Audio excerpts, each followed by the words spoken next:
This is Lisa from Mobile Tech Review, and this is the Samsung Epic 4G Android Superphone that's going to be available on Sprint on August 31st. As you can see, folks, this is a very large phone. It has a 4-inch display, capacitive multi-touch, but it's quite big. In fact, we're going to show it to you compared to the Motorola Droid 2. And you can see it's noticeably bigger. In fact, it's about as big as the Evo 4G on Sprint. Almost. But of course it's going to be a little bit thicker, the Samsung, because it has a slide-out keyboard, unlike the Evo 4G. We'll take a look at that. This is one large and roomy keyboard. If you hate teeny keyboards, this is the phone for you. Nice discrete keys. It's like a mini chiclet keyboard design with shortcuts for home and search here. Smiley key. Your FN key is available here. Your menu and your back key.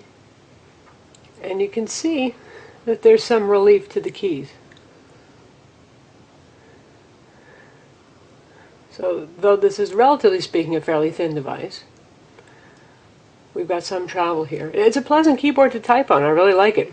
If you have small hands, you might have a little trouble reaching to the center, though, because it is a fairly large phone. On the front, you can see this is a Galaxy S family phone. It's got the usual capacitive touch buttons here.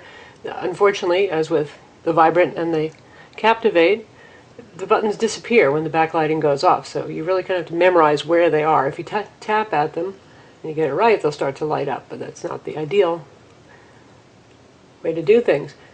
This takes a harder touch than the Vibrant or the Captivate. You really have to press on these, and they do have haptic feedback, so there's less accidental button pressing that's going to happen here. On the side, we've got your volume controls. Up top, we have the 3.5mm stereo jack and the sliding USB door we like so much that's on the Galaxy S family of phones. No fiddly rubber ports, but it does keep dirt out. It's your screen lock power button right there. Camera shutter key. And nothing down here but the microphone. The back here is a kind of grayish. It's not really a soft touch finish, but it's not slick either. It's not slippery like the Vibrant is on T-Mobile, which is a very high gloss black display. But it doesn't have the kind of metallic or pattern finish that you find on the Captivate. It's maybe a little bit boring, but it's not bad looking overall. You've got the same 5-megapixel autofocus camera here found in other Galaxy S family phones, and the LED flash is here, which is a welcome addition since we didn't have that on the Captivate.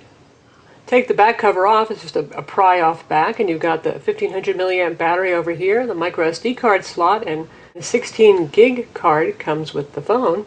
The Samsung Epic 4G Galaxy S family phone has a 1 GHz Hummingbird processor like all the other Galaxy S phones and 512 megs of RAM. And it feels the fastest of all the phones. It's also running the TouchWiz user interface. Again, it's a low-key version of TouchWiz, nothing over the top, similar to what we saw on the Vibrant and the Captivate. You've got multiple screens here with a bunch of widgets, things for messaging and quick dialing. And you've got the dots up here that indicate where you are in the extended home screen view. This runs Android 2.1, so you get all the latest and greatest features almost. A few Froyo things not here, but that update should come. You've got a social networking widget right here. And you've got the little quick launcher here for phone contacts, messaging, and applications. So this says the Samsung look, where they put a little box behind the icon. And it does the sideways scrolling. As you add applications, you'll add more screens, and again, there's an indicator up here to tell you, and it does in alphabetical order.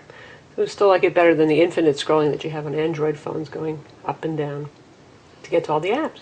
This is loaded with all the usual Sprint value-added applications you'd expect to see on a high-end Sprint smartphone. We've got Sprint Zone, Sprint TV, Sprint Football, Sprint Hotspot feature if you want to pay extra and use this as a wireless modem for your laptop computer on the go. Sprint Navigation here, which we'll take a look at in a minute. And the rest of the standard Android applications are here as well. Amazon MP3, the excellent WebKit-based web browser, gallery application, Google Maps, YouTube Player, all that good stuff. Of course, Gmail is here as well. Let's check out Sprint TV and see how that performs. Now the Epic 4G obviously has 4G WiMAX service as well as Sprint's EVDO Rev-A network support. And we do usually have WiMAX here, but today seems to be a not very good WiMAX day, so we're going to be running this on Sprint's 3G network.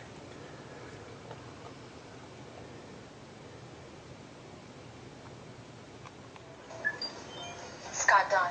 Busted, you smug jackal. Foster child, sealed juvie record, 3-year stint in the Bay Area Psychiatric Institute, and a single arson conviction.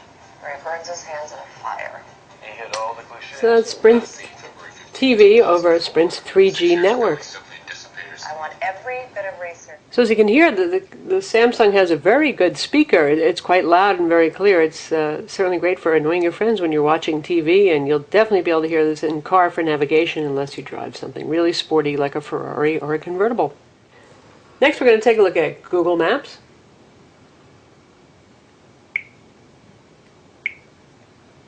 This is full Google Maps. It has spoken turn-by-turn directions. They might not be up there with Sprint navigation powered by Telenav for intelligent directions, but they're adequate. And of course you get all sorts of great POIs with Google Maps, Street View, and other nifty stuff.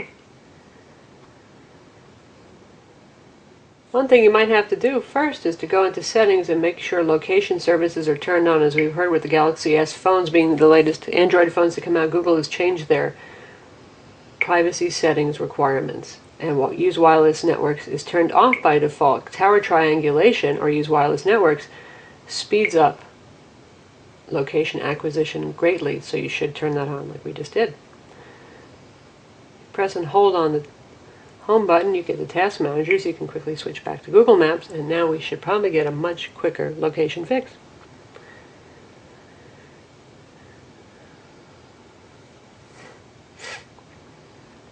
And that is in the ballpark of where we are already. And this is the first time the GPS has been used since this has been taken out of the box.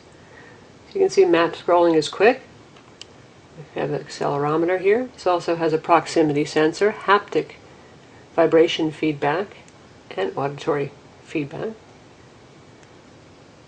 can pinch zoom.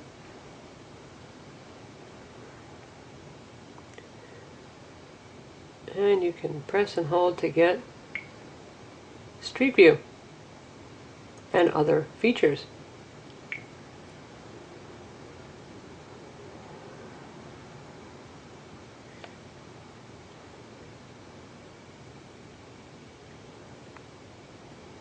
Very quick and responsive.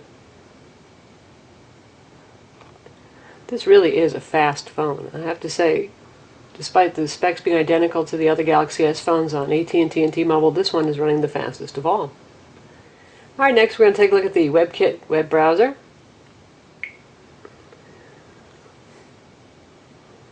It's going to load Sprint's PowerVision deck by default, but we'll pick something from our bookmarks.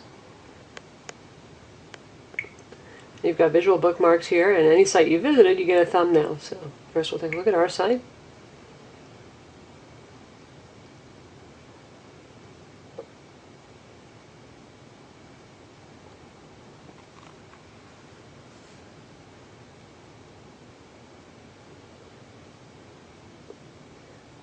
There it is, loaded.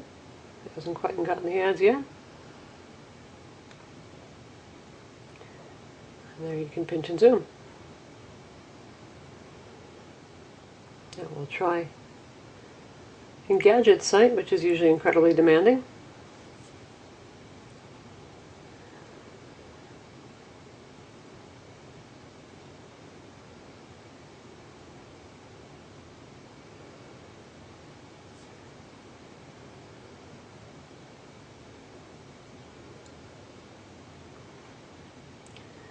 And there is Engadget's site in a couple of megs of glory right there. The Epic 4G also has Wi-Fi, Bluetooth with A2DP, and obviously it has a GPS built in as well. And if you want to see a couple of the basic things, let's see what the phone dialer looks like right here. It's huge and finger-friendly. You have access to your call log here. Favorites, which you can assign in Google, and it's pretty neat that once it syncs with Google's cloud services, any phone you use and you sync to Google, it's going to remember what your favorites are. And you've got your quick access to contacts over here. And you can see this is a contacts view. And if you want to add somebody to favorites, Just tap on the star. Comes with social networking as well. You've got Facebook here. Of course, you can download social networking apps to your heart's content. There are many third-party ones and first-party ones from Twitter and Facebook and the like. We've got Facebook preloaded on here as well. Other goodies include Google Voice Search, voice dialing, Think for Your Office for viewing MS Office documents. We've got quick video share here also, pretty cool.